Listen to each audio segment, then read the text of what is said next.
Hello friends, welcome to Jenai cooks. Friends, இன்றைக்கி பூரி கிழங்கு எப்படி பண்ணுறதுன்னு பார்க்கலாம். ஹோட்டல்லாம் பார்த்திங்கன்னா செம்ம டேஸ்டியாக இருக்கும். அதே மாதிரி நம்ம வீட்டில் செய்கிறது அதை விட சூப்பராக இருக்கும். இந்த மெத்தடில் செஞ்சு பாருங்கள். ரொம்ப நேரம் வதக்கணும் பெரட்டணும் அப்படிலாம் அவசியம் இல்லை, டக்குன்னு செஞ்சு முடிச்சிடலாம்.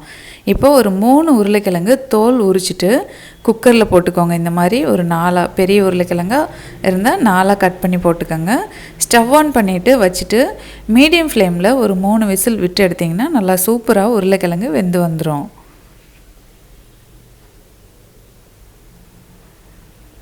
மூணு விசில் வந்தோடனே அந்த ஸ்டீம்லாம் அடங்கிடுச்சு. உங்களுக்கு வேணுன்னா இந்த தண்ணி நீங்கள் யூஸ் பண்ணிக்கலாம், இல்லைனா கூட நீங்கள் ஊற்றிடலாம். இப்போ உருளைக்கிழங்கு வேக வச்ச உருளைக்கிழங்கு நான் தனியாக எடுத்து வச்சுக்கிட்டேன். இப்போ ஒரு பாத்திரத்தில் 1 டேபிள் ஸ்பூன் அளவுக்கு கடலை மாவு எடுத்துக்கோங்க.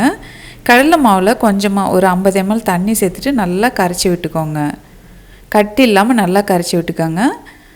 ஏன்னா கடலை மாவு ரொம்ப சத்தானது. நிறைய பேர் கடலை மாவு சேர்க்கறதுனால திக்னஸ்க்காக சேர்க்குறாங்க. அப்படிலாம் திக்னஸும் கொடுக்கும், டேஸ்ட்டும் கொடுக்கும். இப்போது அதை கரைச்சி வச்சுக்கோங்க. இப்போ ஒரு பாத்திரத்தில் கொஞ்சம் ஆயில் சூடு பண்ணிக்கோங்க. கம்மியான ஆயில் இருந்தால் போதும். அது ஆயில் சூடானோடனே கடுகு 1/2 டீஸ்பூன், உளுத்தம்பருப்பு, கடலைப்பருப்பு இதெல்லாம் ஒரு 1/2 டீஸ்பூன் போட்டு லைட்டாக நிறம் மாறினோடனே இஞ்சி ஒரு 2 இன்ச் அளவுக்கு இஞ்சி பொடி பொடியாக கட் பண்ணி சேர்த்துக்கோங்க.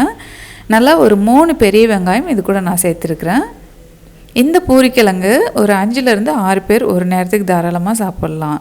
கூடவே ஒரு 3 பச்சை மிளகா கீரல் போட்டு சேர்த்துருக்கேன். பெரிய தக்காளியாக இருந்தால் அதில் பாதி சேர்த்துக்கோங்க, குட்டியாக இருந்தால் ஒரு தக்காளி சேர்த்துக்கோங்க.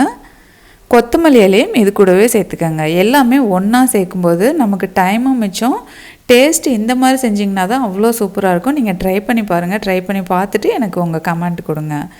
கொஞ்சமாக மஞ்சத்தூளும் சேர்த்துட்டு எல்லாம் ஒன்றாவே சேர்ந்து இந்த பதத்துக்கு நல்லா வதக்கி வந்துடணும். அவ்வளோதாங்க, நல்லா வதக்கியாச்சு. இப்போ நம்ம கரைச்சி வச்சுருக்கிற கடலை மாவை சேர்த்துக்கலாம்.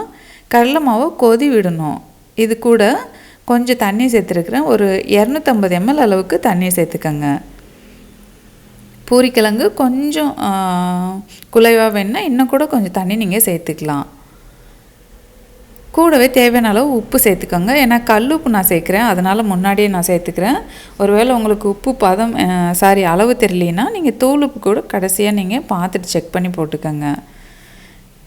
இது கூடவே ஒரு கொத்து கருவேப்பிலையும் போட்டுக்கலாம். நான் ஃபஸ்ட்டு தாளிக்கும்போது போடலை. இப்போ நல்லா கலந்ததுக்கப்புறமா ஒரு 5 நிமிஷத்துக்கு நல்லா கொதிக்கட்டும். நல்லா கொதித்தோடனே கொஞ்சம் திக்காயிரும் கடலை மாவு சேர்த்ததுனால.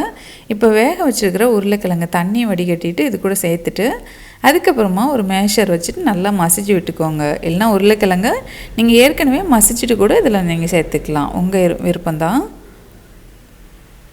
அவ்வளோதான். இந்த உருளைக்கிழங்கோட அந்த பூரிக்கிழங்கோட பதம் பார்த்துக்கோங்க. எந்த அளவுக்கு வேணுமோ நீங்கள் அந்த அளவு. ஒரு சிலர் கொஞ்சம் தண்ணி மாதிரி சாப்பிடுவாங்க, ஒரு சிலர் திக்காக சாப்பிடுவாங்க. எனக்கு இந்த பதம் தான் ரொம்ப பிடிக்கும்.